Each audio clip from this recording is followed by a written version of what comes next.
ตอนวันเกิดเขาเนี่ยอยู่ต่างประเทศด้วยกันก็เป่ากันเองในบ้านอะไรเงี้ยค่ะก็จริงๆก็ที่ทำก็คือเหมือนเราก็จะได้มีภาพเก็บไว้ให้แกดูตอนโตนะเพราะว่าตอนนี้จริงๆเขาก็ไม่รู้หรอกว่าอะไรคือวันเกิดอะไรคือเป่าเค้กอะไรเงี้ยเนาะก็เหมือนกับว่าเราทำเป็นความทรงจำให้เขาย้อนกลับมาดูอะไรเงี้ยค่ะแต่ว่าอันที่บ้านนี่ก็คือว่าที่บ้านเขาเรียกร้องไงเพราะว่าเด็กปกติเด็กๆที่อยู่ที่คอนโดด้วยกันเนี่ยก็เวลาวันเกิดเขาก็จะจัดอะไรเงี้ยก็จะมีปาร์ตี้กันเล็กๆอยู่แล้วก็ซึ่งลูกเราอ่ะก็คือไปกินของเขาทุกงานอย่างเงี้ยก็ถึงเวลาก็เขาก็ถามว่าแล้วเราไม่เลี้ยงบ้างเหรอเราก็อ๋อโอเคเลี้ยงก็ได้อะไรเงี้ยค่ะแล้วก็คือจริงๆก็คือเด็กก็เป็นเพื่อนกันอ่ะเขามีของกินเขาก็แบ่งกันมีของเล่นอะไรเงี้ยก็แบ่งกันเล่นอะไรเงี้ยเพราะฉะนั้นก็ถึงเวลาก็เรียกมาแบบมาสนุกกันแค่นั้นเองก็โกลาหลวุ่นวายมากถือว่าวันนั้นคือเป็นอีเวนต์ใหญ่จริงๆนะคะก็เซเลบเด็กก็มากันหมดทั้งคอนโดค่ะก็สนุกดีค่ะก็ไม่ได้มีอะไรก็เรียบง่ายก็คือแค่มีของกินแล้วก็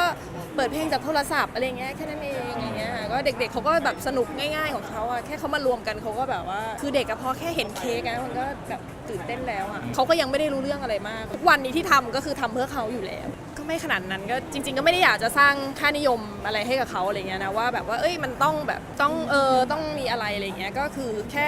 อย่างที่บอกคือให้เป็นความทรงจำเขาว่าแบบว่าเนี่ยนะพ่อแม่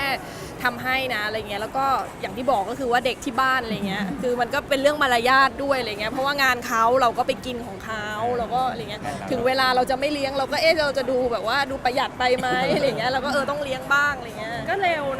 ก็ยังจำฟิลตอนท้องได้อยู่เลยยังไม่ลืมเลยอะว่าการท้องเป็นยังไงเนี่ยแต่ว่าช่วง3 เดือนแรกเนี่ยจะรู้สึกว่ามันยาวนานแบบตลอดกาลอะเมื่อไหร่มันจะผ่านไปสักทีอะไรเงี้ยแต่ว่าพอเขาปรับตัวได้อะไรได้อะไรเงี้ยก็โตขึ้นทุกวันแบบคือ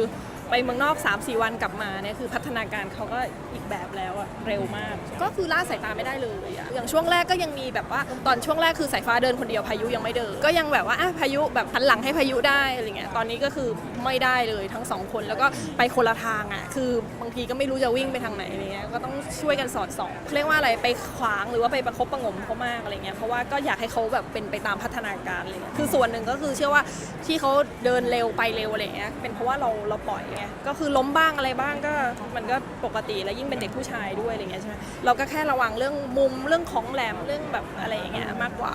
ก็ปล่อยเขาไปอะไรเงี้ยมันก็คงเราก็ไม่อยากขวางเขาค่ะก็คือให้เขาได้เรียนรู้ก็รู้จักเจ็บรู้จักอะไรเงี้ยด้วยก็จะได้ระวังแต่ว่าบางทีก็ยังไม่รู้นะว่าทำแบบนี้แล้วมันเจ็บอาจจะต้องหลายๆทีนางอาจจะรู้ว่าอ๋อทำแบบนี้แล้วมันเจ็บนะแต่ถามว่าอยากมีอีกไหมก็อยากมีก็ถ้าเลือกได้ก็อยากลองเลี้ยงลูกสาวเหมือนกันว่าจะฟีลไหนแฝดอีกแล้วเหรอ